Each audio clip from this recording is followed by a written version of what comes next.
The phone conversation between fantasy veterans Bob Harris and Matt Waldman is a quick and dirty rundown of players, units, or teams from Sunday's games.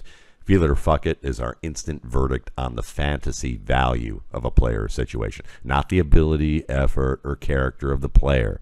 This is just how two old-timers in this industry talk when they got a lot to cover in a little time.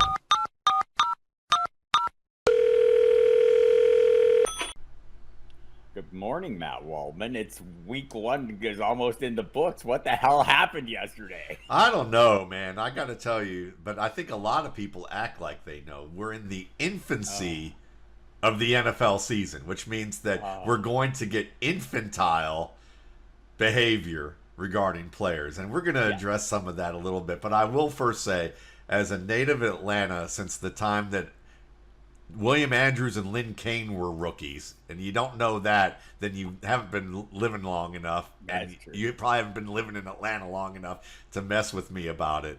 But when I joke that Tyler Algier is running for his job with Bijan Robinson, you don't have to mansplain to me that Tyler Algier can run the football, But that's week one for you. So let's get on to some of this ridiculousness. First thing I want to ask you, feel it, fuck it. Kadarius Toney after Thursday night. We can take this out broader because I think you could apply this to Skyy Moore. You could apply this to the entire Chiefs offense. Fuck them as consistent weekly producers, right? This is what the Chiefs told us was going to happen when they said to Tyreek Hill, go play with Tua Tagovailoa in Miami and go on to greatness and be the lead receiver for a team. Our quarterback is going to pick who the lead receiver is on a play-by-play basis. He's going to find the open man. He's going to hit him. Now, that said, once that happens, the person who is open on that play, it's incumbent upon them to do their portion of the complete the process, which is catch the football. Kadarius Toney struggled with that, clearly, Thursday night. I don't know that that's going to be an ongoing thing. Like, I was happy he got opportunities, but, the broader point is, counting on any of these guys for consistent weekly production is going to give you some degree of heartburn, right? Unless something changes. And I'm open to an evolution here where somebody just demands to be the wide receiver one by being open every damn play, right? I mean, that's entirely possible. We haven't seen that to this point in Kansas City. So, and to this point, I'm going to include last year.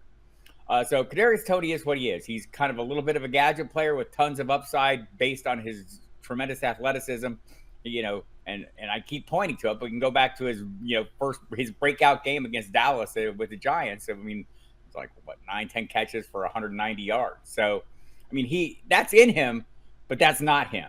So it can happen, but banking on it is probably going to lead to a lot of disappointments. I invested heavily in him in best ball. I invested in him almost zero in redraft for this reason. You don't know. I can't identify the weeks he's going to show up. I can't identify the weeks Skyy Moore is going to show up. Sorry, Skyy Moore people. I don't think it's going to be every week. I mean, it might be more than what we saw, and he might be a more consistent producer. But as long as Travis Kelce is healthy, and he wasn't in this game, but as long as he's healthy, he is the leading receiver on this team. And you could see what his absence did to this offense, right? There is not a reliable guy on third downs. There's not that guy that Patrick Mahomes feels he can just flick the ball out to, and that guy is going to catch it because that guy wasn't there. So expect more of the same, and I hope Skyy Moore turns into the thing that people on my Twitter desperately want him to be.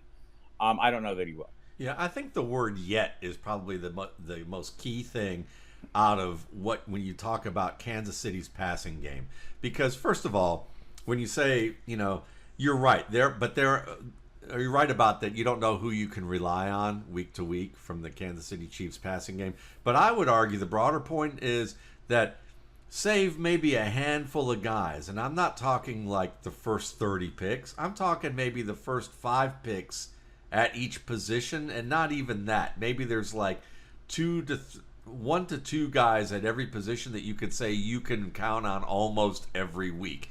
Because when I'm looking at the first 3 weeks of production from last year, from each of the top 15 players who finished in the top 15 at their position last year, and 30 to 40% of them didn't even score fantasy value for 2 of those 3 weeks. I mean, like Josh Jacobs, nowhere to be found. Right. Ramondre Stevenson, nowhere to be found. Devontae Adams, you would think, okay, Devontae Adams, surely Devontae Adams. No, Jalen Waddle, no. So, I mean, there's a lot of players that you will look at, and I could name a lot more, but we don't have that kind of time. So you look at Toney and you say, yeah, that's in him, but can he mature enough for it to be in him every week? The potential's there. The reality is one of the riskiest players that you could go for. I took him because I liked the risk, so I wanted to give that a shot. But when you watch the game and you say, oh, look at the way his technique just completely was not there when he dropped multiple passes in ways that he shouldn't have dropped, you can also remember that these guys are young, that while they've learned, they've learned these techniques and honed them, still you have moments where, you know what, you haven't practiced for a while. Right. And you still have to get back into it. And sometimes you have to get warmed up a little bit. So I'd say Kadarius Toney, that was on him. Skyy Moore, I think it was mostly on, timing with routes, route depths, certain little tweaks that maybe he needed to do. Mahomes also maybe not quite being on the same page with him either. I think there's a chance for both players to click, but they're not players you drafted in the first 5 to 6 rounds most of the time to rely on every week. And even if you do pick somebody to rely on every week, and you say, well, I don't get immediate production out of them, and I drafted them early, then what did I draft them there for? And I would say that would be a good example of someone in the infant phase of their fantasy career as a GM. Right. Well, I mean, let's stipulate right here. September is the most volatile month of all. Everything that happens is, meant more to confuse us than to inform us, right? Right. So we can take that, but my view of the Kansas City Chiefs receiving corps is informed more on the bigger picture, right? When they handed Patrick Mahomes that $500 million, he's going to decide who the wide receiver one is, and it could be any of those guys, right? I mean, and I'm hopeful that someone emerges, and maybe it's Rashee Rice, maybe it's Justin Ross, who knows? I mean, I don't know. I'm not going to pretend to know. That's why I didn't invest heavily in them, and hopefully, if someone does start to rise and they're available in my leagues, I have the foresight to grab them off the waiver wire as speculative plays. Or if I have room on my roster them now as speculative plays, which I think you're doing with any of the Chiefs wide receivers right now. There are a little bit of speculative plays because there's going to be volatility. But what you said, your point is totally fair. This, according to one DJ Moore, who viewed as the locked-in wide receiver one for the Chicago Bears, who had a rough week one. I mean, a lot of people have a rough week one. So I guess the big takeaway from this particular episode of the Feel It or Fuck It podcast is fuck the panic button, kids. Keep your thumb off, dial back, and be a little bit patient in your approach to managing your team. I know we all want to be aggressive and assertive, and nobody wants to be 0-4, as we leave September or head into October. And that's not what we're telling you to do. We're just telling you to, you drafted, you've studied all off season long, you invested in players for a reason. Let them become what you invested in them to be. And those Chiefs receivers, you didn't invest in them to be frontline players. Hopefully they can make tough decisions for you later on. But for right now, it shouldn't be tough decisions. Yeah, and move off the panic button if you're looking. There's certain things you should be looking at. Like sometimes it's not the box score stat, but it's how well they were utilized. How many targets did they get? How many snaps are they getting? Then look at the film and say, okay, were these mistakes that are correctable? Are these uncharacteristic mistakes with the player? And if the answer is, the answers are all positive with those things, you stick with the player. And if they aren't positive in that regard, wait another week, at least another week, just to see, because it may have been the game script. It may have been the matchup with the defense that was being played, where they're going to face a number of other teams that can't match up that way. So you have to take your time with it and understand that there's a little bit more context to all of this. And when you do, you'll be fine. And listen, I don't know about you, Bob, but I think you and I have both won many a league being 0-4, 1-5. It's not the I've had prettiest plenty of thing. slow starts. Plenty of slow starts. Yeah, it's not the prettiest thing, but you can do it. Right. It's not. No one's pretending it's desirable or not miserable because it is, and but a calm demeanor often is what will steer you through the stormy portions of the season. Because I think the biggest lesson I ever learned from that was way back in the day in a league before I became a fantasy analyst or a fantasy writer, and I panicked because my running backs weren't working out, and that was when running backs actually mattered a huge amount in fantasy football. And I traded away rookie Corey Dillon, to get Chris Warren, panicking in week 1, and in week 2 I picked him up, and I had to end up relying on Fred Lane to the erstwhile Fred Lane, a rookie, to actually propel me to the playoffs. But I would have won huge in grand fashion if I had just stayed patient. So, all right, Atlanta's passing game, though. Panic!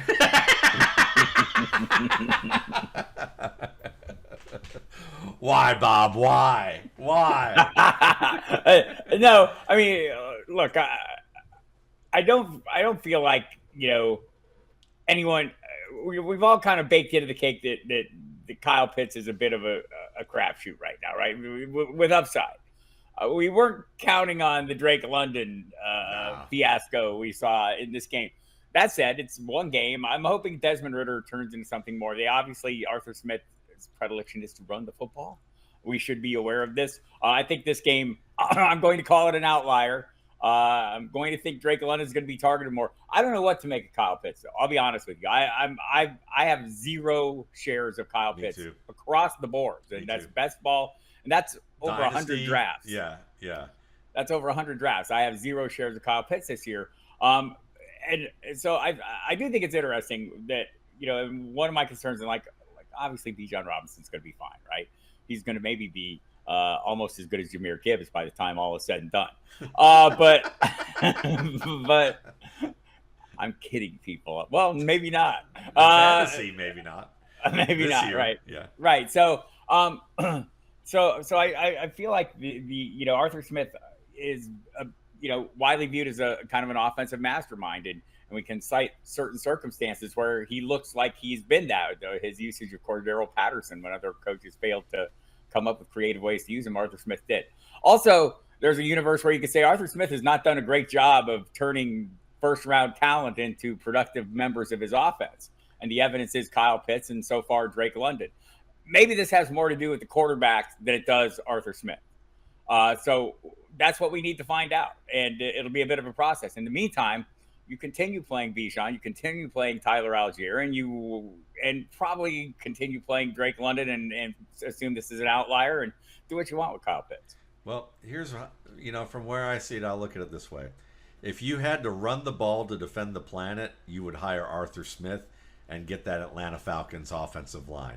If you had to pass the ball to defend the planet and had to rely on Arthur Smith and that offensive line, you might as well wave the white flag right now. Yes, you might as well look for an escape pod from the planet, because that's really it. It's a Jekyll and Hyde offensive line. They allowed a lot of early pressure, and then that created a panicky quarterback, and I wouldn't even call it a panicky quarterback because it's the opposite of Desmond Ridder didn't panic, and instead he overreacted by saying, now I've got to make big plays, so I'm going to shoo the short reads and try and go downfield and make a big play and do the big boy hero thing Matthew Stafford used to do early in his career, and doesn't work out very well. And then when your receivers aren't getting targets on a regular basis, and they drop the ball, that exacerbates things too.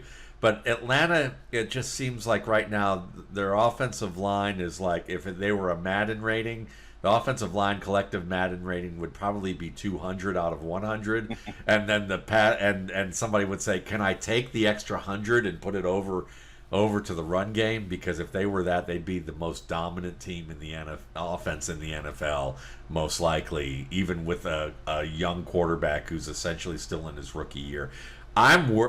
Personally, if I didn't draft any of these guys on Atlanta other than in the run game, so If I had drafted them, though, I guess, like you said, you wait and see. But I think the pressure is going to be an issue. Of course, when you have Brian Burns on, Carolina, Yeah. you can generate pressure. So there should be some better opportunities ahead. But I'd be cautious at this point, and I would probably be, if I had equal to greater talent, and I probably did, considering where you would get Drake London, where you would get Kyle Pitts, you maybe start them and just hold on to these guys and see. Okay, Baker Mayfield. They beat the Minnesota Vikings. Mayfield had a good day. All right, am I eating crow for the season yet, or where are you at Baker Mayfield? Not for the season. I'm going to go ahead. I felt him going into this week. If he went and read my DFS 3 and out column, he was someone I wanted to play in tournaments, stack him with his pieces, but it was matchup based, not Baker based. And he doesn't have a good offensive line.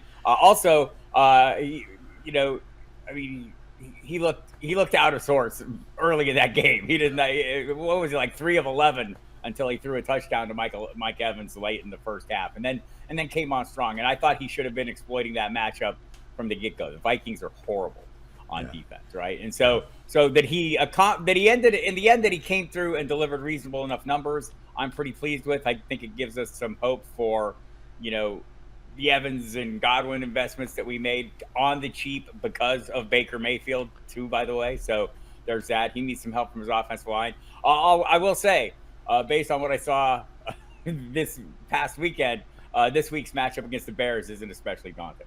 Yeah, no, I would say it's definitely not.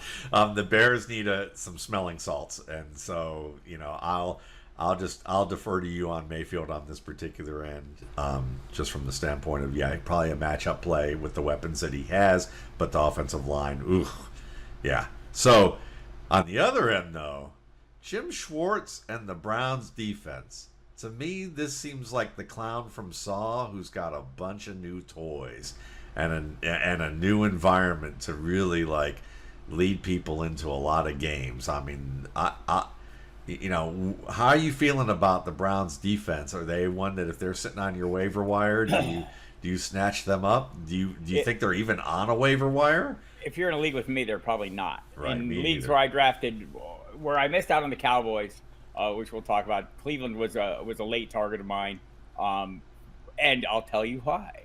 Its name is Jim Schwartz. This guy is like, I think there's a lot of perceptions of him from his time as a head coach that were maybe less than successful. There's never been any question about his defensive, his defenses, right? I mean, he's always been a sharp defensive mind and one of the smarter guys in the room. That's what got him the head coaching jobs. He was way ahead on technology back in the day, and it always stood out in the crowd. He's aggressive, and he has great personnel. And yes, feel this defense. I'll go with that. Yeah, I mean, you've got the flexibility now that you've added Zadarius Smith, who's always been an RSP fave back in the day when the RSP would write for Football Outsiders. May they rest in peace. At least the Aaron Schatz version of that. Fuck those guys who screwed over that site. That's all I've got to say about that. You have an opinion on that, Matt? I have, yes, with a fucking mallet if I can find those guys. That's all I got to say. I just wish the best to Schatz and all those guys, and I'll just add kudos to the writers who stuck around long enough to do good by Aaron for as long as they did. But yeah, I'll just say that you look at this Browns defense and you see that with Zadarius Smith you can move Myles Garrett a gap standing up in a 2-point stance like a linebacker.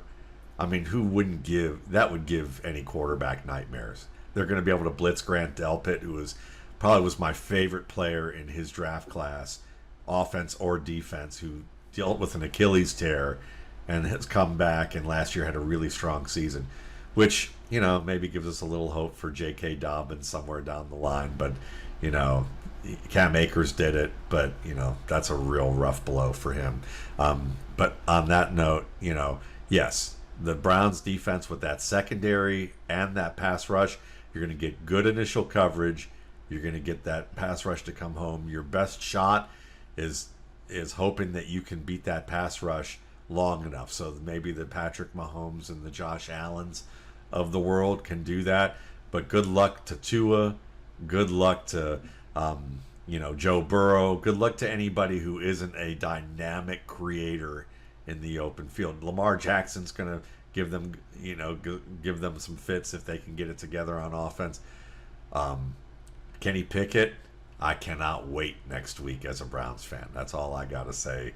Fuck him next week if you're a fantasy guy, because it's going to go from bad to worse. I think. I don't know if it can get worse. I think it's gonna. But that's anyway, I think that's why. That's not encouraging. That's why Jeff Bell's doing. I would joke if I'm talking trash to my old friends Cecil and Sigmund. That's why Jeff Bell's doing the Audible Thursday night with me, because they don't want to hear it coming this week. Those two Steelers fans. Derek Carr, you feeling him at all? Totally feeling him. Have felt him increasingly as the exhibition of the summer's progressed, just based on the reports of pretty reliable people that I've talked to over the years in New Orleans: Mike Triplett, Catherine Terrell, people that are that I've come to trust their opinion of. Look, this had all the fixings going in, right? A somewhat aggrieved veteran quarterback who hasn't been horrible, hasn't been super great, but going back and finding the coach who first put him in as a starter during their time together with the Raiders, great supporting cast that might be greater than we know right at this moment. Like I've had my feelings about Michael Thomas that I have not been shy about. I think they're going to come to fruition. I think the Juwan Johnson feelings have been are going to come to fruition. I think Rashid Shaheed, who seemed like more of a fleck of a best ball play, may be more than that. Yeah. Chris Olave's everything he looked like he was last year. By the way, Alvin Kamara will return at some point and may give us a little more than we expect as well, although I don't know that we need it. Reasonable offensive line play. Brian Burns will have something to say about this in week 2, and we'll see what he says about it. But for right now, I'm feeling Derek Carr. Yeah. Bargain. No, I totally get it. And for me, listen, back in June, I wrote, is Rashid Shaheed the key to the Saints' success, and why the second-year receiver could create a powerhouse year for this entire offense? And when you talked about all those skill set players, I could never quit Michael Thomas, and I've loved Chris Olave. So the big thing was, can the offensive line play to the level that it needs to? And for the most part, it did. The problem is that you can't win for the most part with an offensive line. When one part of it is so bad, like Trevor Penning was at left tackle, that it's literally like tying a bag of wrenches to your ankle and jumping into a river and trying to swim. That's what was going on with that. So if they can address Penning, whether he gets better or they can find creative ways to maintain the spread of the field horizontally and vertically, while still being able to at least help out Penning. They did a little bit of that with some chips with the tight end, playing tight later in the game. Then they can keep Derek Carr in a good enough condition to make the plays. Because if you pressure Carr too much, he makes some boneheaded plays, like the interception that he threw early in the game. But he's also tough as nails, because the clothesline that he took from Al Shahir should have been ejected from that game. There were a few. There was some rough football played in week 1. But I love the replay, Bob, where I'm watching the replay and he puts his hand out like this and gets his forearm right in the head, and when he realizes that he feels the head right here, he clamps down with the fist. You see him make the fist and then just give it the extra. Hey, we're right here. There, Let's party. That's we're right. Here, I'm already going to get the flag, so I might as well make it count. By the way, pardon me for looking down. I'm feeling this message I just received, though, in my telephonic device, suggesting I will now be able to watch the Monday Night Football instead of being forced to follow it on my computer. Thank you, cable gods, or whoever struck some kind of deal, Disney and Spectrum. Appreciate you both. I think Miss Football Diehard probably just clamped the fist down and did that. I don't know.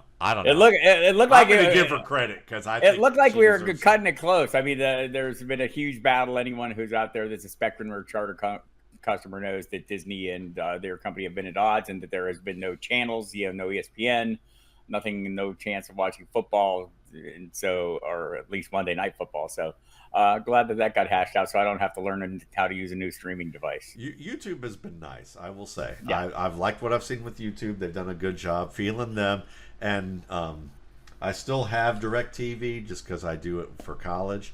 And I don't know, you know how it is. So I fuck them for right now, sort of. So all right, Jordan Love. From a veteran. Feeling me, Bob Harris. Yeah. Who's been telling you all off season long?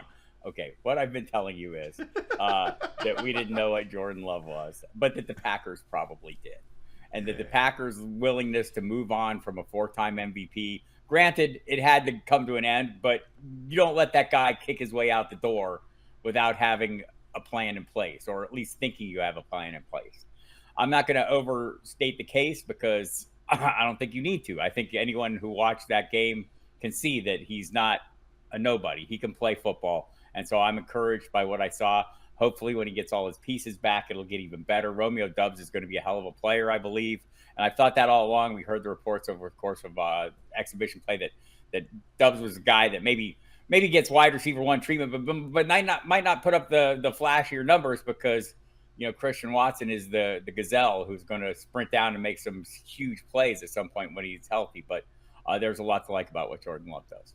I would second the Romeo Doubs from what I've seen. He's made improvements. At least this week he showed improvement attacking and positioned himself at the football in the way that a primary wide receiver has to do, that he didn't do well last year or ever at Nevada. It was like 95% of his game was like first round pick caliber, and then his ability to go up and win the ball was like Quentin Johnston free agent kind of stuff that Johnston is having to learn and work his way through. So there was definitely progress, and that bodes well. I think he's going to have a big year. And yeah, Jordan Love, look, I mean, kudos to you. I got to say this. From what I saw, are we going to be talking about him as an elite quarterback this year in terms of production? I don't think so. But I think that what you are going to see is a player who they're scheming him well. They're creating scheme plays that work well because he moves well. So they're doing a lot of misdirection, throwbacks, getting guys in open space. And on 3rd and 4th down, people are going to talk statistically about his perfect rating on 3rd and 4th down. But as a Packers fan said on Twitter as I was showing some of the plays, he said it's very clear that Green Bay has figured out the pieces to the puzzle, and like on 3rd and 4th down, they put a puzzle together in a way that the pieces are easy to put into place. And I think but that's part of that is making the easy plays. What's that? And kudos to Matt LaFleur as well. Good work on him coming up with a game plan minus Christian Watson to create plays with other playmakers, right? And so some of this is on the coach, but I do feel like just in general. The view that there was people out there thought Jordan Love was going to be horrible. I'll say this: if the Jordan Love at Utah State that we saw his senior year or his last year at Utah State would have been horrible. 3 years of sitting behind Aaron Rodgers and getting some game time and some playing time, he looked like a different player. He looked more confident. Now, the vestiges of the hero ball, trying to do certain things, throwing the spots, he had quelled a lot of that, but you could still see some of the young Nick Foles kicking up the feet, throwing off the back foot.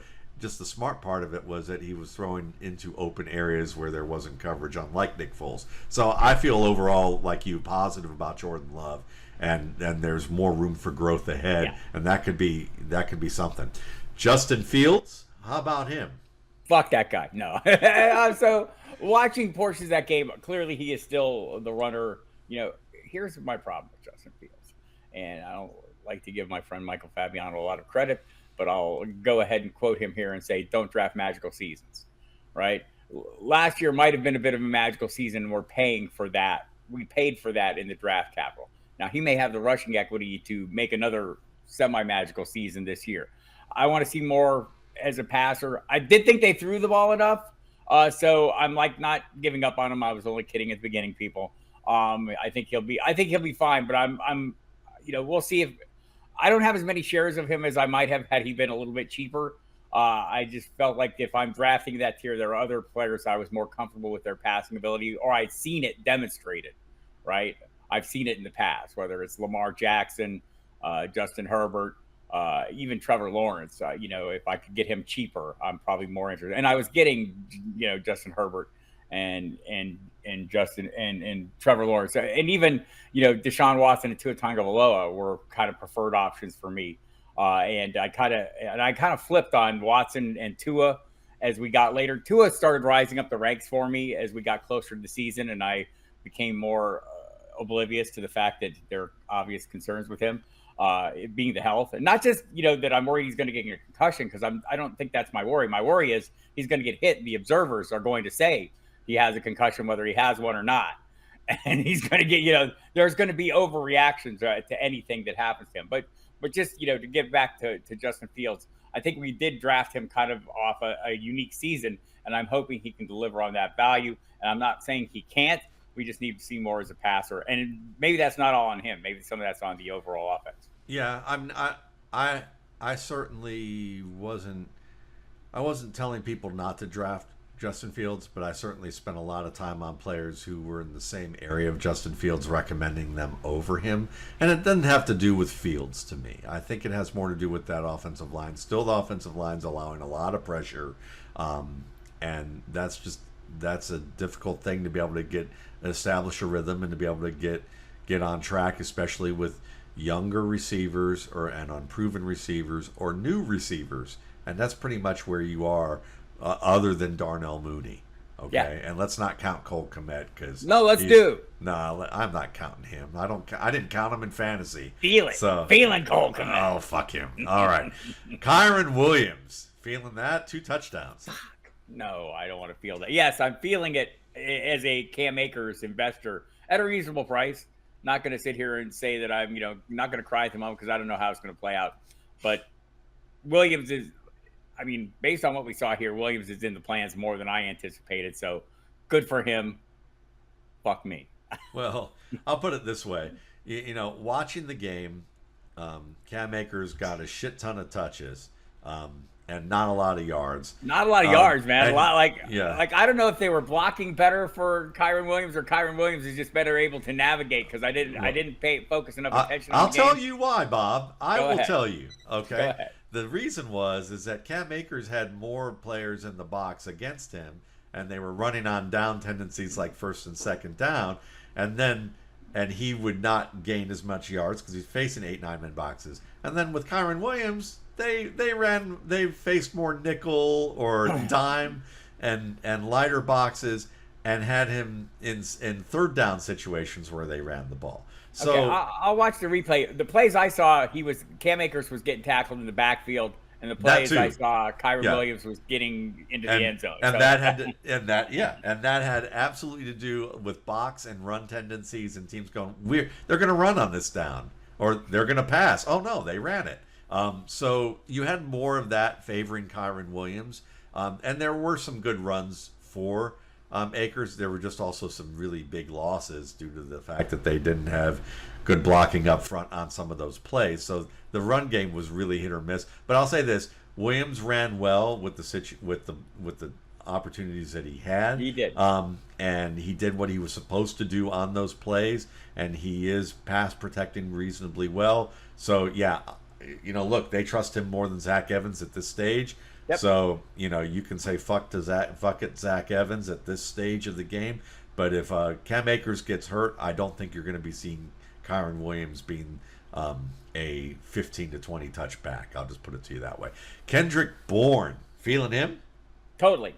Started feeling. We've talked about it a little bit in previous pods. And I guess this, he's always been able to play, right?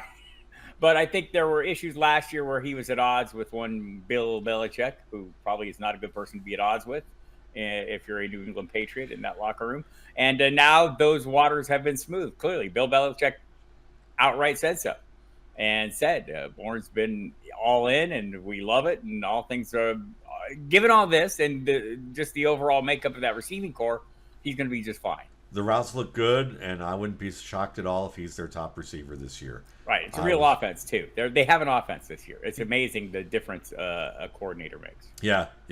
And I'll add Hunter Henry and that rapport. That motherfucker. Mac Jones and him have some real rapport. I mean, that's like the type of thing that happens right out of the box, and you can't explain it. I have a message for you, Mike Gesicki. Keep working, young man.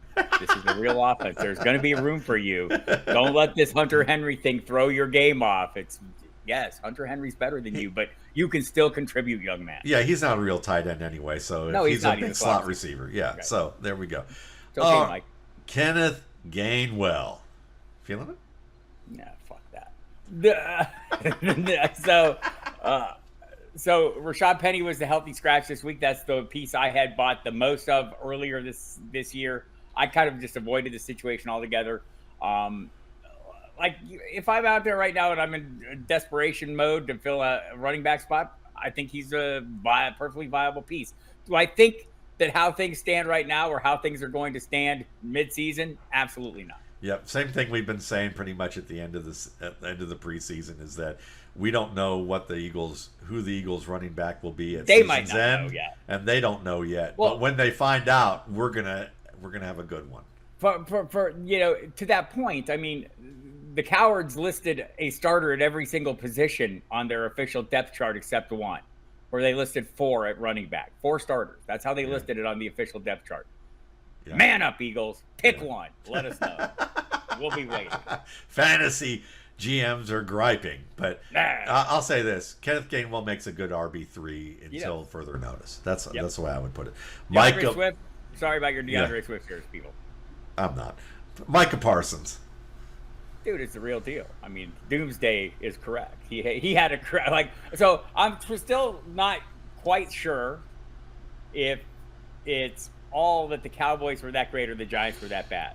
I feel like it's a good mix of both. The Giants were horrible, right, last night. But this has kind of been my expectation for the Cowboys defense, who maybe I usually check just the skill players. I should go back and look. Probably one of my most invested in best ball commodities. Definitely my most purchased redraft, and where I don't have them, I have a lot of Browns. So I'm feeling pretty good about the Cowboys defense. Disruptive playmakers are what I'm after. They have those, and they have some good talent across the board and pretty good scheme, apparently. I like the defense, but Micah Parsons in particular, open a bunch of bank accounts, man. You're going to need to put places to put all your money. Listen,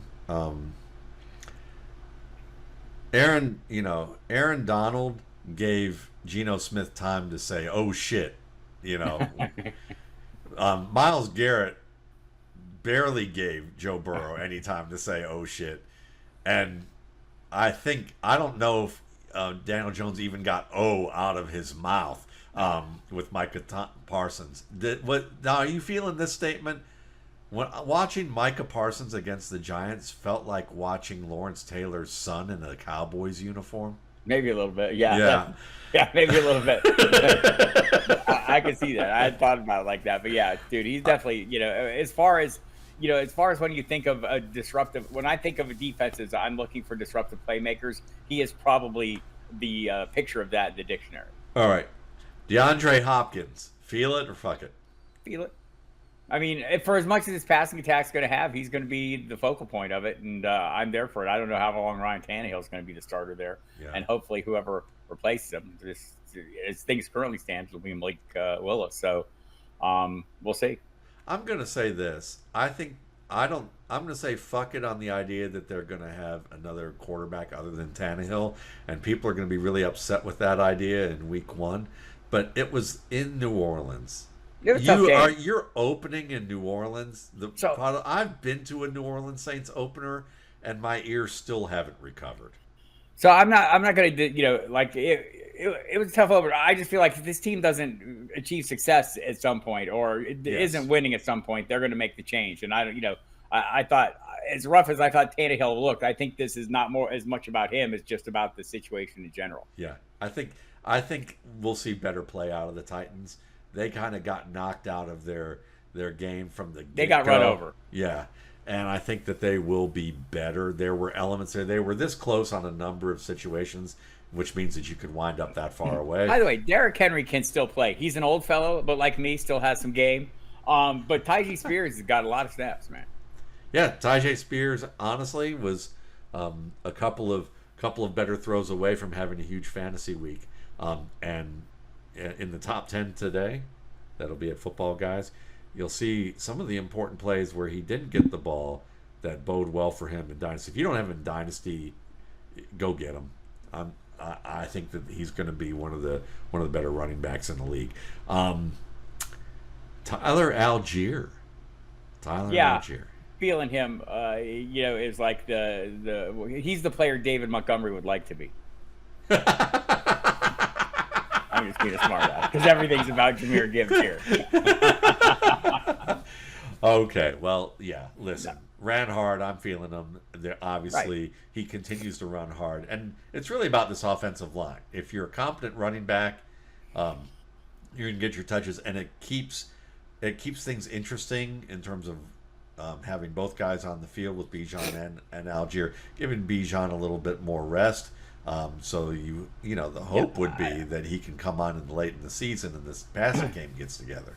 I think my point was more about the role, splitting the roles with another back. I think both of those guys, but I think the price you were paying for David Montgomery is way heavier than it was for Algier, and that may end up in the end. It's a great not point. having been the wiser investment of the two, if you were looking at it that way, and especially once Jahmyr Gibbs just takes over and dominates that backfield, as he certainly will. Oh, okay, well, I'll say fuck that until he shows up as a pass protector, because I am totally feeling. Oh my God! How did the Chiefs as the bodyguard to? I did see Montgomery get trucked good on one play though. He did. But he also did what he was supposed to do, which was trip that fucker up. Yeah, as soon as he was on the ground, he was not letting Goff get. I just want to say for the Chiefs, and without Chris Jones, they played a hell of a game on that defensive front. Yeah, that Dana kid looked good. Yeah. Karlaftis, that was all looked good. All right. Yeah, Karlaftis too. Yeah, great point. All right, Rams wide receiver core. We'll end it here. Rams wide receiver core. Sans Cooper Kupp. Were you feeling that? Tutu Atwell, the human kite, and Puka Nacua. As Dwayne McFarland said, name a receiving tandem that has better names than Puka Nacua and Tutu Atwell.